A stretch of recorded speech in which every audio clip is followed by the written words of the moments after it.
કેમ છો ભલા બાળકો? મજામાં? All well? Fine. Chapter number 4 એના થોડાક સ્વાધ્યાયના દાખલા જોઈએ આપણે. સહેલા છે સ્વાધ્યાયના દાખલા, હે ને? જોશો એટલે ખબર પડશે કે બહુ જ સરળ છે. 4.1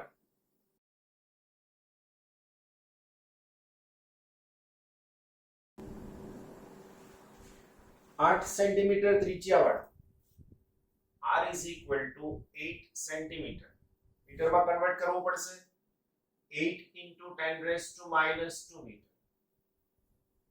100 આટા ધરાવતા n બરાબર 100 આટા એક વર્તુળાકાર ગુંચડામાંથી I is equal to 0.4 ampere પ્રવાહ વહી રહ્યો છે. તો ગુંચડાના કેન્દ્ર પાસે B કેટલું હશે? બહુ જ સરળ સૂત્ર કે જે આપણે ઉપયોગમાં લઈ શકીએ. તો ગુંચડાના કેન્દ્ર પાસે ચુંબકીય ક્ષેત્ર કેન્દ્ર પાસે B is equal to mu 0 I upon 2r આવું સૂત્ર છે. પણ મને ખબર છે કે આની અંદર n આટા છે એટલે હું જોડે લખી દઈશ n. તો હવે આના આન્સરમાં B is equal to mu 0 ની વેલ્યુ 4 pi એટલે 3.14 into 10 raised to minus 7 I વિદ્યુત પ્રવાહ 0.4 n આટાની સંખ્યા 100 એના છેદમાં 2 ગુણાકારમાં r 8 into 10 raised to minus 2. વાલા બચ્ચા પાર્ટી, ગુણાકાર ભાગાકાર તો તમને આવડે જ છે. સાદો રૂપ આપી દેશો તો એનો આન્સર થઈ શકશે 3.14 into 10 raised to minus 4. એક માર્ક્સ નો એમસીક્યુ થઈ ગયો. બરાબર? બચ્ચા પાર્ટી, બીજો દાખલો, રાઈટ? સહેલા છે. 4.2 જો.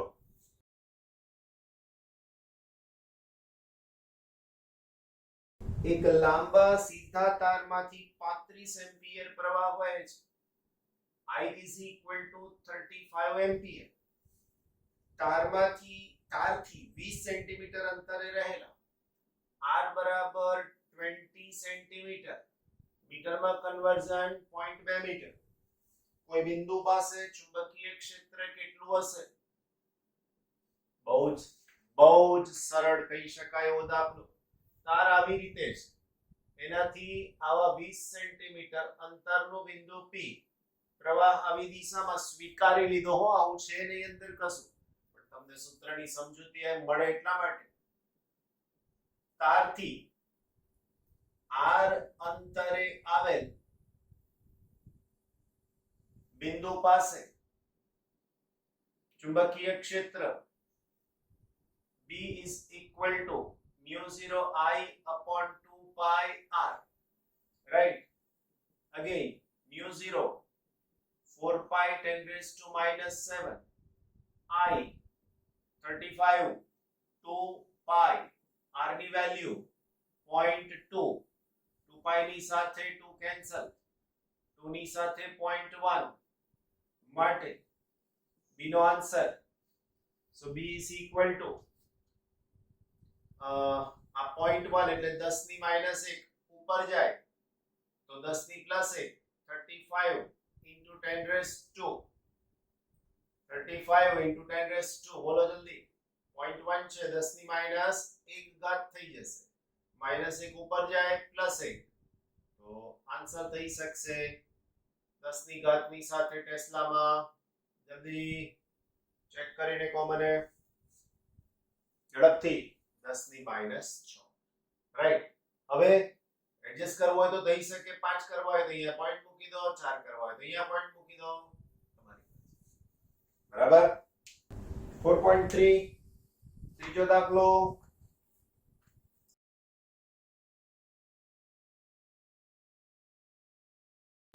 સમક્ષિતિજ સમતલમાં રહેલા એક લાંબા સીધા તારમાંથી 50 એમ્પિયર પ્રવાહ વહે છે.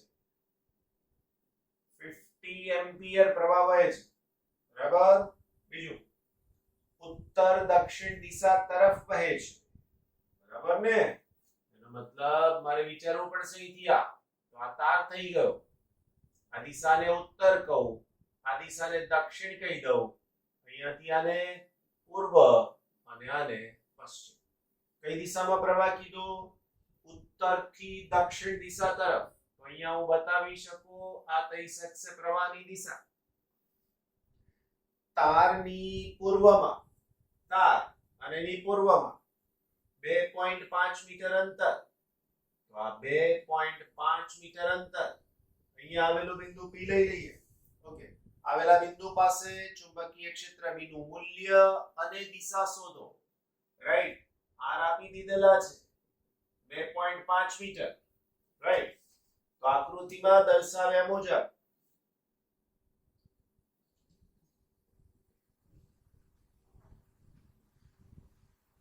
તારથી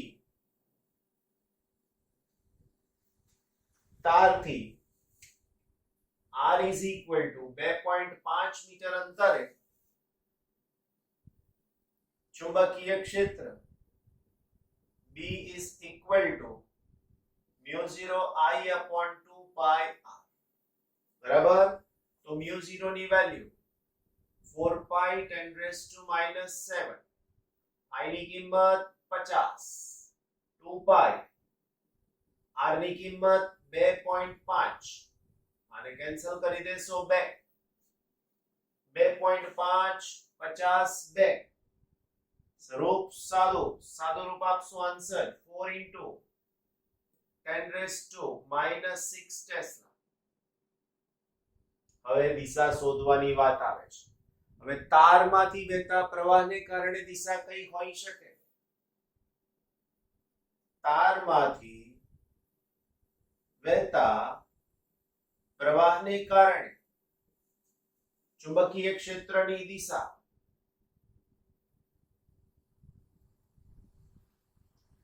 જમણા હાથના અંગૂઠાના નિયમ મુજબ મેળવતા તે કઈ બાજુ મળશે નક્કી કરો. ચાલો જલ્દી. તો હવે વાસ્તવિક ચિત્ર ઊભું કરીએ. આ તાર છે, આ ઉત્તર દિશા, દક્ષિણ દિશા. પ્રવાહની દિશામાં અંગૂઠો રાખવાનો, અંગૂઠો પ્રવાહની દિશામાં રાખવાનો. બિંદુ P અહીંયા છે, બિંદુ P અહીંયા છે. આ ફિંગર આમ બહાર નીકળે છે. તો આ સમતલ થયું, એમાંથી ફિંગર બહાર નીકળે છે. એનો મતલબ કે અહીંથી આ દિશામાં ચુંબકીય ક્ષેત્ર મળશે. મેળવતા તે સમતલને લંબ રૂપે P પાસેથી બહાર તરફની દિશામાં મળે. હલાવો, આ લખવું જ પડે. જો 2 માર્ક્સમાં દાખલો પૂછાય તો આ માહિતી આપવી જ પડે. હું બોલી જાઉં, તમે લખી દો એ ના ચાલે. તમારે પણ આ વસ્તુ સામે સમજીને યાદ રાખવાની, ગોખી નાખવાની નહીં. રાઈટ? કારણ કે પ્રવાહની દિશા ઉત્તર દક્ષિણ ને બદલે દક્ષિણ ઉત્તર કરી દીધું તો આન્સર બદલાઈ જશે. આટલાનો 1 માર્ક્સ મળશે, પણ આનો માર્ક્સ જતો રહેશે. બરાબર છે? ક્લિયર? 4.4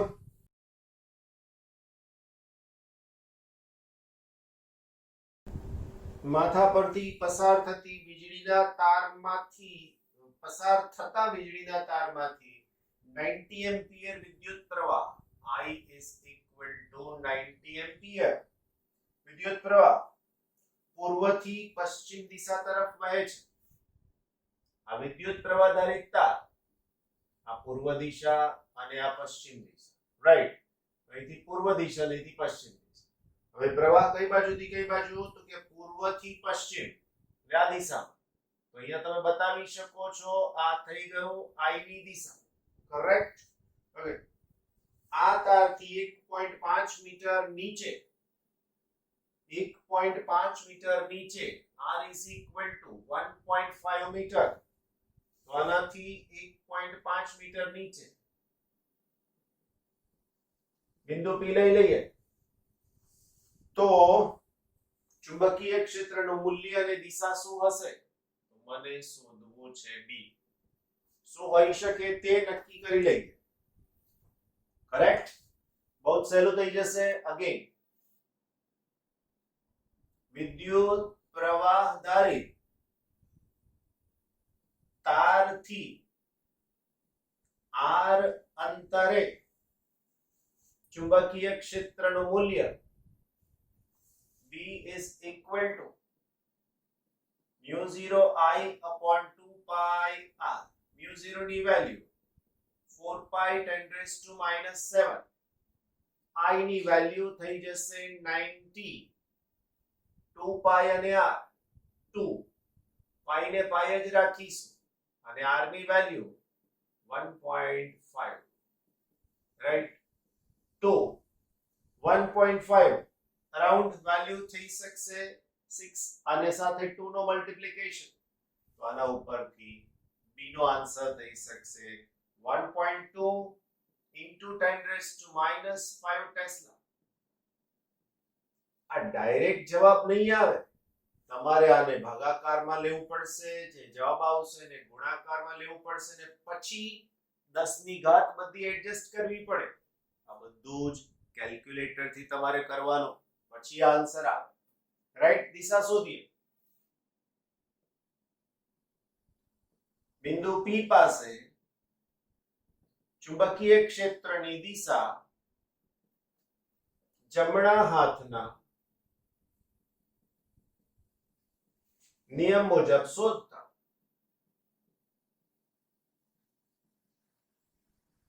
તે જો વાક્ય અલગ થઈ ગયું, કઈ વાંધો નથી. આગળના દાખલામાં આવું જ કંઈક હતું, વાક્ય અલગ લખ્યું હતું. હવે પ્રવાહ જોઈ લો, અહીંયાથી આ દિશામાં છે આ દિશામાં પ્રવાહ. તમારે શું કરવાનું? અહીંયાથી અંગૂઠો આ દિશામાં લઈ લેવાનો, રાઈટ? હવે અહીંથી આ, પણ તમારે તો P દિશામાં જોઈએ, તો અહીંથી આ, અહીંથી આ, અહીંથી આ, તો પાછું આ રીતે આવ્યું. હવે વિચારો, આ પૂર્વ, આ પશ્ચિમ, આ ઉત્તર, તો અહીંયાથી આ દક્ષિણ દિશા સાઈડ ઉપર. અહીંયાથી તમને જે પ્રવાહની ચુંબકીય ક્ષેત્રની દિશા મળશે એ આપણને મળી શકશે દક્ષિણ દિશા તરફ. શોધતા તે દક્ષિણ દિશા તરફ ની મળે છે, રાઈટ? તો આ પ્રમાણે સહેલાઈથી દાખલા ગણી શકાતા હોય છે. બચ્ચા પાર્ટી 4.5 નંબર, રાઈટ? શું છે આપણી પાસે 4.5 નંબરમાં?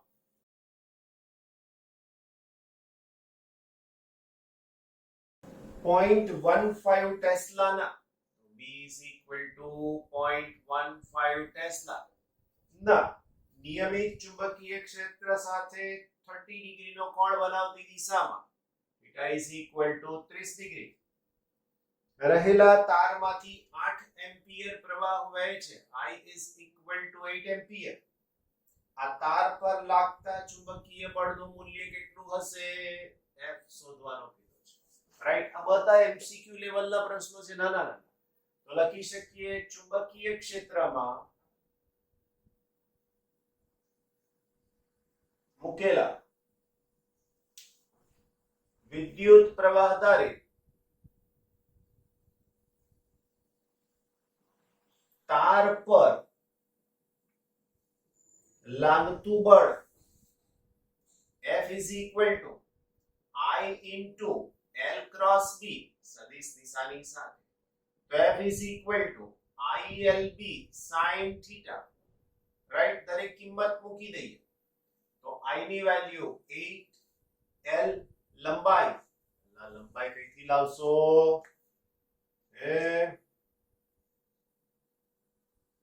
હવે લંબાઈની જરૂર નહીં પડે, કેમ?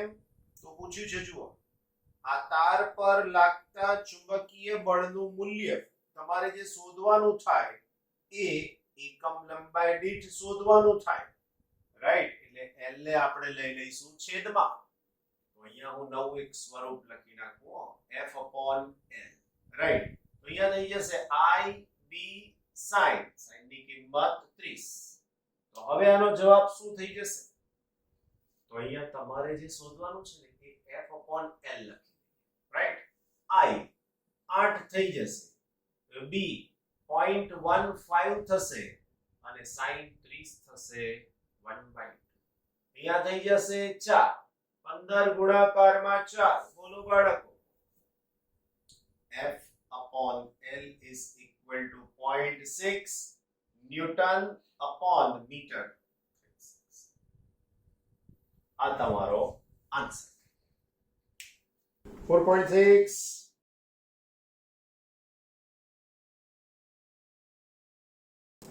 3 સેન્ટીમીટર લંબાઈના તારમાંથી લંબાઈ L 3 સેન્ટીમીટર 0.03 મીટર તારમાંથી 10 એમ્પિયર વિદ્યુત પ્રવાહ પસાર થાય છે. I is equal to 10 ampere. જેને એક સોલેનોઇડમાં તેની અક્ષને લંબ રૂપે મૂકેલો છે. આકૃતિ દોરી જોઈએ. સોલેનોઇડની અંદર ચુંબકીય ક્ષેત્ર B is equal to 0.27 tesla છે. તો તાર પર કેટલો ચુંબકીય બળ લાગશે? રાઈટ. થોડુંક વિચારો કે સોલેનોઇડ ની અંદર આ ગોઠવણ કરવાની છે વાલા. એનો મતલબ કે તમારે આવું વિચારી શકાય છે.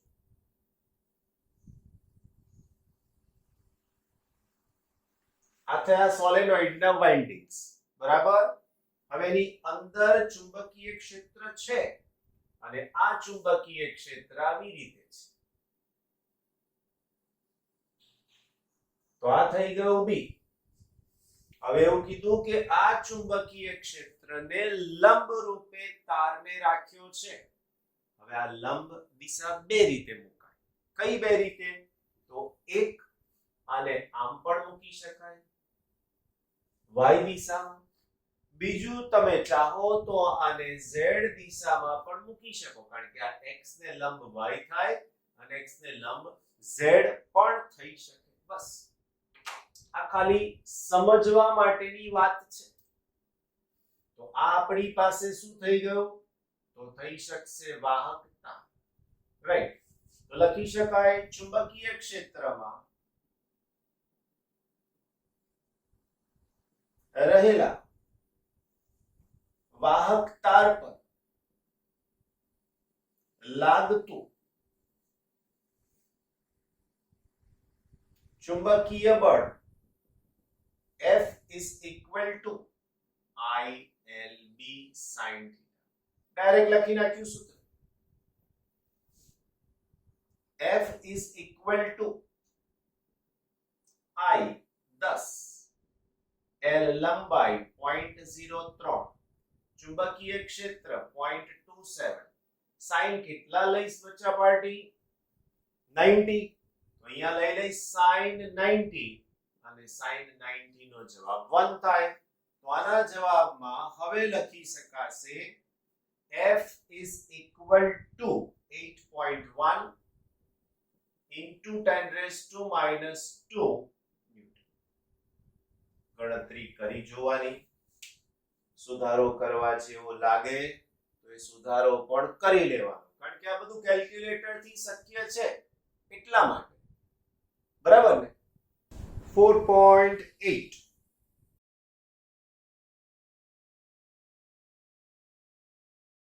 Same page number 169. 80 સેન્ટીમીટર લંબાઈના એક સોલેનોઇડ પાસે લંબાઈ L 80 સેન્ટીમીટર 0.8 મીટર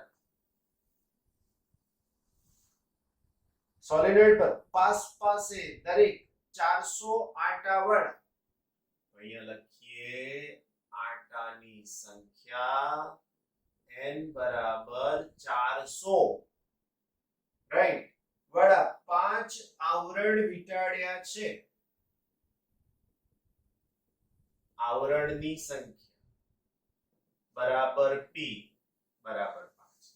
આ આવરણ એટલે શું એવું ખબર તમને? ઉત્તરાયણમાં જે દોરી માટે ચરખો વાપરીએ એની અંદર તમે જોયું છે દોરીનું એક લેયર, પછી દોરીનું બીજું લેયર, પછી દોરીનું ત્રીજું લેયર, સેમ. પણ ત્યાં દોરીની જગ્યાએ વાહક તાર હોય જેની ઉપર વાર્નિશ જેવું દ્રવ્ય લગાડી દીધું હોય અવાહક, જેથી એમાં શોર્ટ સર્કિટનો પ્રોબ્લેમ ન થાય. ઓકે, 5 લેયર બનાવી દીધા છે.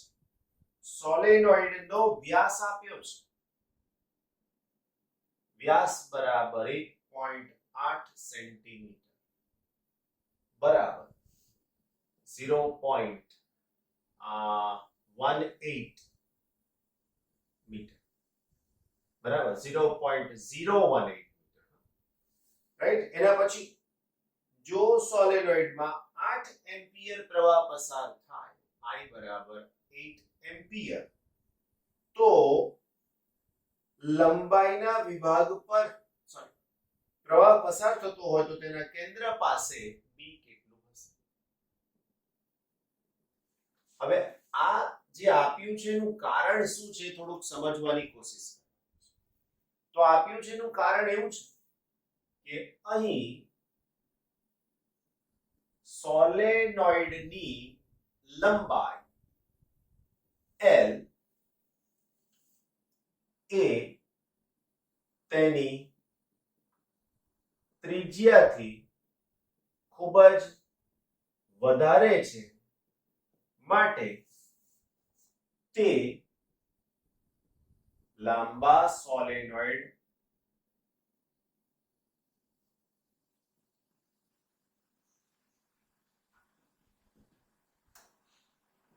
તરીકે લઈ શકાય.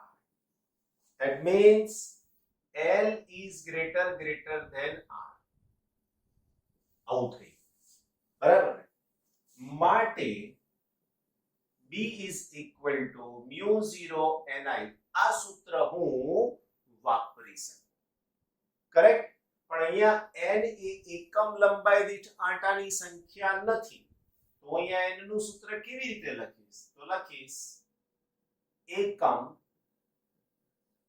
લંબાઈ દીઠ આંટાની સંખ્યા બરાબર n બરાબર n upon n. પણ આવા 5 લેયર છે એટલે હું અહીંયા p પણ લખીશ. માટે b is equal to mu 0 p n l અને I. mu 0 ની વેલ્યુ 4 pi 10⁻⁻⁷, p લેયરની સંખ્યા 5, n આંટાની સંખ્યા 400, પ્રવાહ 8 એમ્પિયર અને વાલાઓ લંબાઈ 0.8 થઈ છે. બસ આન્સર શોધી નાખો તો શું મળી શકશે જોઈ લો. is equal to 2.5 10⁻⁻, કેટલું થયેલા તો કે 2.5 10⁻².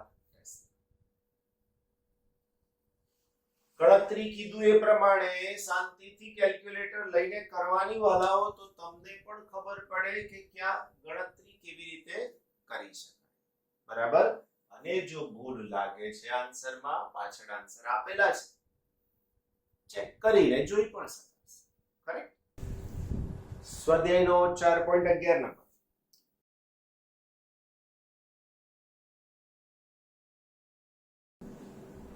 એક ઓરડામાં 6.5 G જેટલું નિયમિત ચુંબકીય ક્ષેત્ર B રાખેલું છે.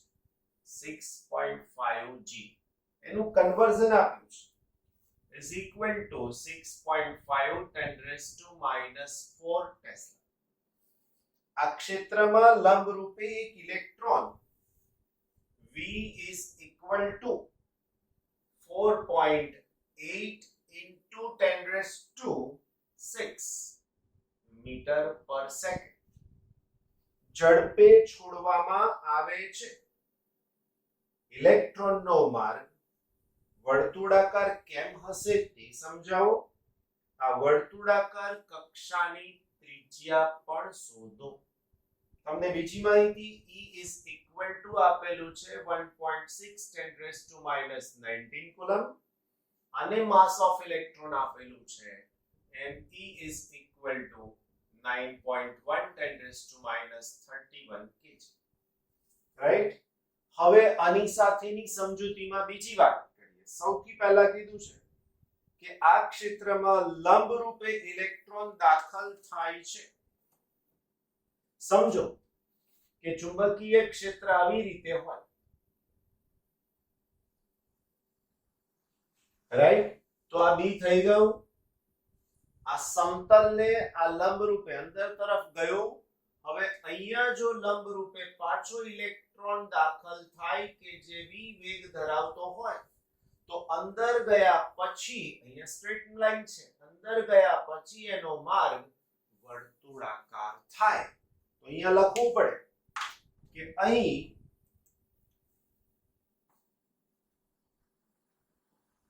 ઇલેક્ટ્રોનની ગતિ માટે ચુંબકીય ક્ષેત્ર અને ઇલેક્ટ્રોનનો વેગ પરસ્પર લંબ છે, જેથી ઇલેક્ટ્રોન પર લાગતું બળ એ માત્ર તેની દિશા બદલશે અને તે બળ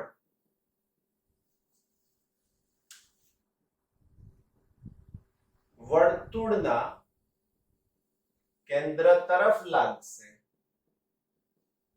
જેથી તે વર્તુળ માર્ગે ગતિ કરશે. આવું જ્યારે થિયરી શીખ્યા હતા ને ત્યારે પણ સમજાવ્યું હતું વાલા બાળકો કે આવી રીતે આ દિશા થઈ ઇલેક્ટ્રોનના વેગની અને આ દિશા થઈ બળની, બે પરસ્પર લંબ દિશામાં થઈ ગયા એટલા માટે અહીંયા ગતિ વર્તુળાકાર જ થાય. બરાબર? ઓકે, બહુ થઈ ગયું. હવે આના પછી આપણો પ્રશ્ન એના વર્તુળ માર્ગની ત્રિજ્યા શોધવા માટેનો છે. તો અહીં તમે લખી શકો છો વર્તુળ ગતિ માટે કેન્દ્રગામી બળ બરાબર વિદ્યુત બળ. હવે કેન્દ્રગામી બળ કેટલું હોય તો કે mv²/r. વિદ્યુત બળ qv. આ q એટલે ઇલેક્ટ્રોનનો વિદ્યુત ભાર, તો હું અહીંયા EBB પણ લખી શકું. એક v ને કેન્સલ કરી દો. મને પ્રશ્ન r નો જ પૂછ્યો છે તો હું જવાબ r નો જ આપીશ. માટે mv ના છેદમાં eb is equal to r. માટે r is equal to m એટલે દળ 9.1 10⁻31, v વેગ આપ્યો છે 4.8 10⁻6 divided by e, તો e છે વિદ્યુત ભાર 1.6 10⁻19 અને એની સાથે b નો મતલબ ચુંબકીય ક્ષેત્ર 6.5 * 10⁻4. માટે r is equal to શું થાય વાલા બાળકો? તો ગણતરી કરીને શોધશો તો એની ત્રિજ્યા તમને મળી શકશે 4.2 × 10⁻2 મીટર જેટલી. મીટરને સેન્ટીમીટરમાં કન્વર્ટ કરી નાખશો તો 4.2 સેન્ટીમીટર થઈ જશે. આ ઘાત પ્લસ માઈનસ હોઈ શકે છે, રાઈટ. -1 આવશે તો આ ડેસિમલ ખસશે, એટલે તમારે થોડુંક ધ્યાનમાં રાખવાનું રહેશે. કરેક્ટ. નેક્સ્ટ 4.12. આ બધું એટલા માટે રાખ્યું છે બચ્ચા પાર્ટી કે આપણી પાસે ઓલરેડી 4.12 માં પહેલું વાક્ય વાંચો. શું કીધું જુઓ.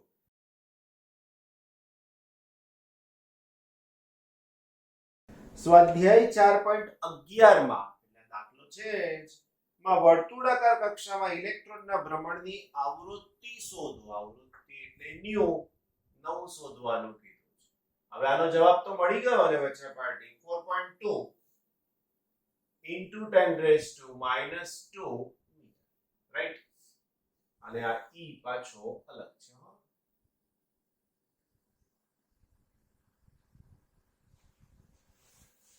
શું આ જવાબ ઇલેક્ટ્રોનની ઝડપ પર આધાર રાખે છે? પાછો બીજો પ્રશ્ન પૂછ્યો છે રાઈટ, કે ઝડપ પર આધાર રાખે છે એનો મતલબ કે જો આ બદલાય તો આ બદલાશે કે કેમ એ પણ સમજાવવાનું છે. જો સૌથી પહેલા જે લાસ્ટ કન્સેપ્ટ શરૂ કર્યો હતો ત્યાંથી લઈ શકાય, ડાયરેક્ટ સૂત્ર જોઈતું હોય તો એ વપરાય, પણ થોડુંક આપણે લખવું પડે. 3 માર્ક્સનો દાખલો છે તો મેટર પણ એટલી આપવી પડે ને પછી. તો હવે અહીંયા લખી શકીએ ઇલેક્ટ્રોનની વર્તુળ ગતિ માટે કેન્દ્રગામી બળ બરાબર વિદ્યુત બળ. કયું બળ લાગે? કેન્દ્રગામી બળ છે તો mv²/r is equal to વિદ્યુત બળ એટલે હું લખું ડાયરેક્ટ ev કેન્સલ. અહીંયા લખું v is equal to r omega is equal to સમજજો એક સ્ટેપ ઓછું કરી રહ્યા છે r into 2 pi nu મૂકતા આ જગ્યાઓ રાઈટ. તો હવે થઈ જશે m into r into 2 pi nu divided by r is equal to ev. r અને r કેન્સલ કરી નાખો. તમારો પ્રશ્ન ન્યુ નો છે તો માટે ન્યુ આવૃત્તિ લખીએ. તો આવૃત્તિ એટલે 1 સેકન્ડમાં થતા ભ્રમણની સંખ્યા. New is equal to eb upon 2 pi m. That's it. એમાં તો મૂકી દો, બધું જ છે જુઓ. ઓકે, બીજું અગત્યનું જે છેલ્લો પ્રશ્ન પૂછ્યો છે ને એનો જવાબ તમે અહીંથી આપવાના છો. એટલે અલગ નંબર પણ આપી દીધો. e ની કિંમત 1.6 10 raised to minus 9. b ની value b 6.5 into 10 raised to minus 4 tesla right. એની સાથે 2 એની સાથે 3.14 અને m એટલે ઇલેક્ટ્રોનનું દળ 9.1 10 raised to minus 31. તો આના ઉપરથી ન્યુ નો આન્સર શું મળશે? તો કે ન્યુ is equal to મળશે 18.18 into 10 raised to 6 hertz. આ બધું ગોઠવવું પડશે હો પાછું. આના માટે લખી શકાય કે new is equal to 18.18 megahertz. સમજાઈ ગયું? હવે આના માટે એક આન્સર આપવાનો જે બાકી છે તે સમીકરણ 1 પરથી કહી શકાય કે ન્યુના સૂત્રમાં એટલે કે આવૃત્તિના સૂત્રમાં ઝડપ v નથી, માટે ઇલેક્ટ્રોનના ભ્રમણની આવૃત્તિ એટલે કે ન્યુ એ ઝડપ પર આધારિત નથી. બોલો શું કહેવું છે આના માટે? બિલકુલ આના ઉપરથી સમજાયું છે. હવે એમસીક્યુ શરૂ થાય આના ઉપરથી. જ્યારે થિયરી સમજાવી હતી ત્યારે પણ કીધું હતું new proportional two e, new proportional two b, new proportional two 1/m. જેમ દળ વધારે તેમ આવૃત્તિ ઓછી, જેમ વિદ્યુત ભાર વધારે તેમ આવૃત્તિ વધારે, જેમ ચુંબકીય ક્ષેત્ર વધારે તેમ આવૃત્તિ વધારે. આ બધા તમારા એમસીક્યુ થઈ ગયા, આના ઉપરથી જ બને. બરાબર છે? એટલે આ કન્સેપ્ટ થયા. કરેક્ટ? સ્વાધ્યાય ખરું પણ વધારાનું 4.13 રાઈટ? નહીં 4.14 છે ભાઈ, જોજો બરાબર.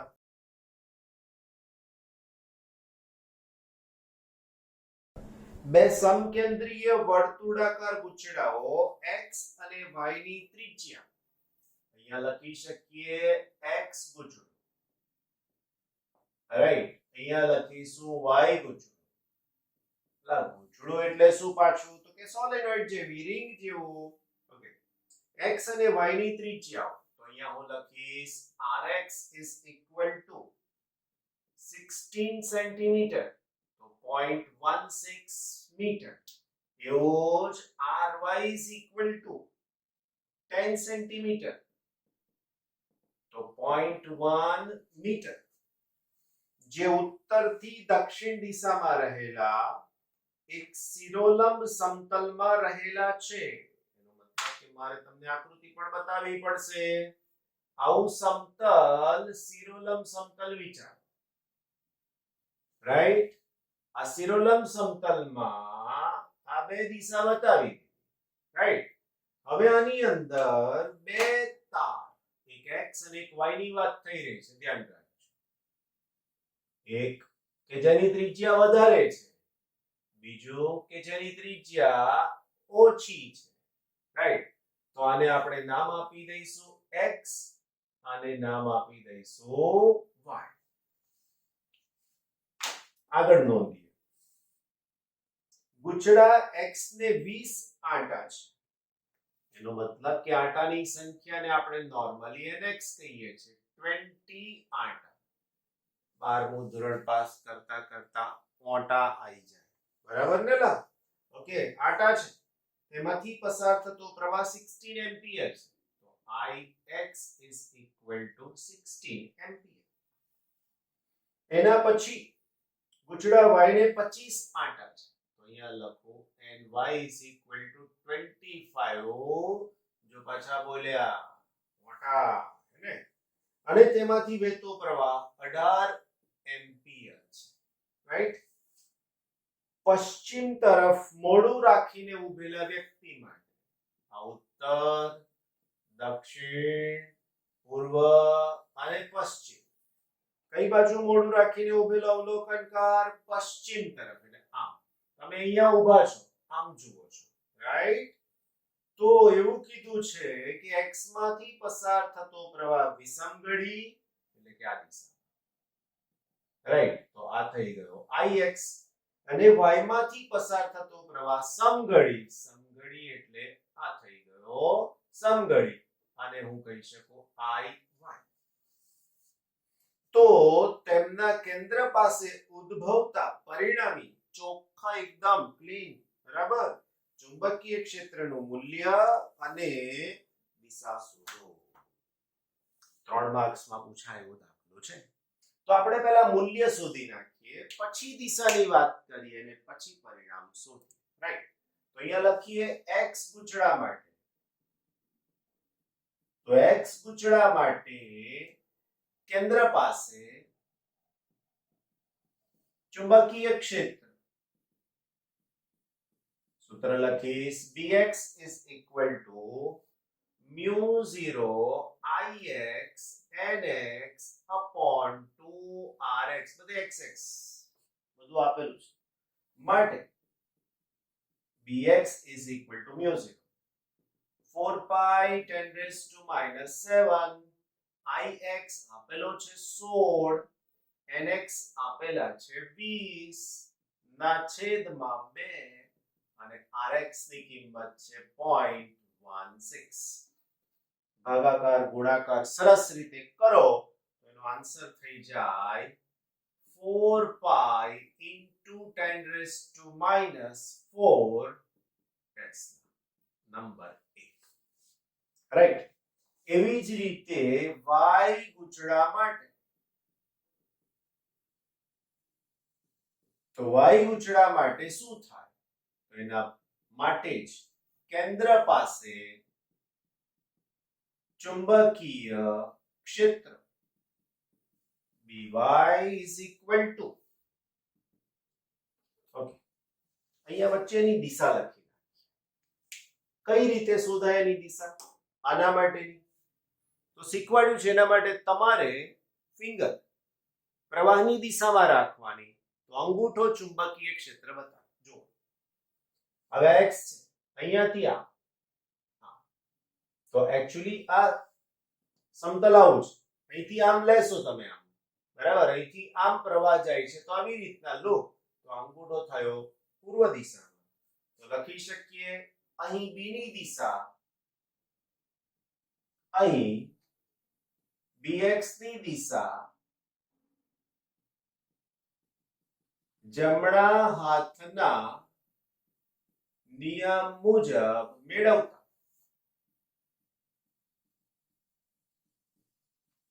તે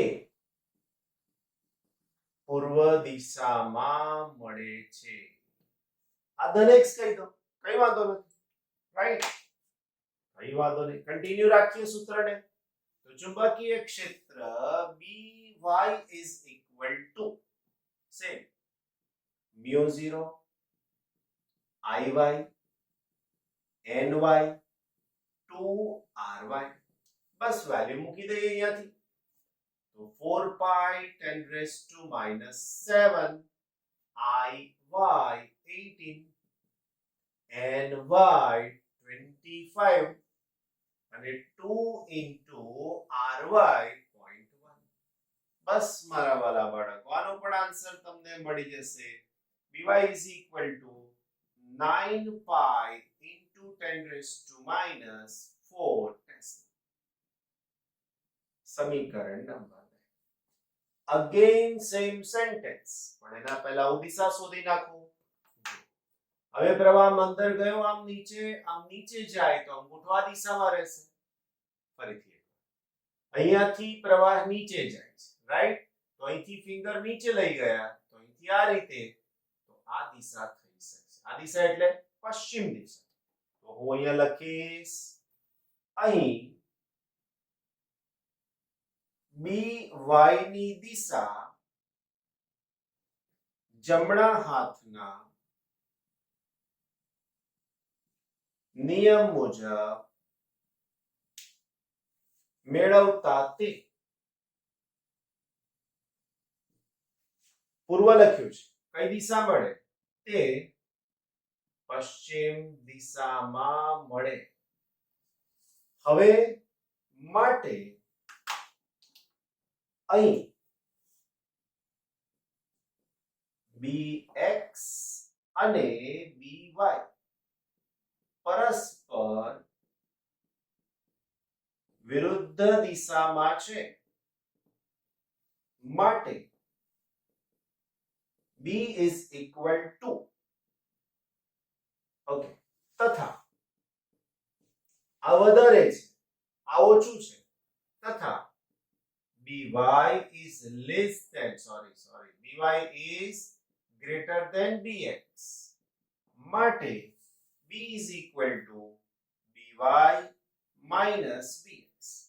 by ની value 9 pi 10 raised to minus 4 minus 4 pi 10 raised to minus 4.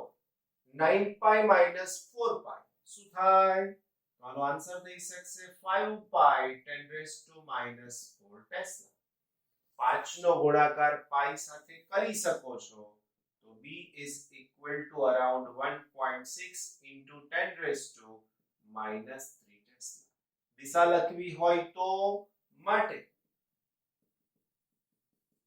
પરિણામી ચુંબકીય ક્ષેત્ર, હવે જુઓ by વધારે છે એટલે y આ દિશામાં છે, એટલે પરિણામી ચુંબકીય ક્ષેત્ર પશ્ચિમ દિશામાં મળે, રાઈટ.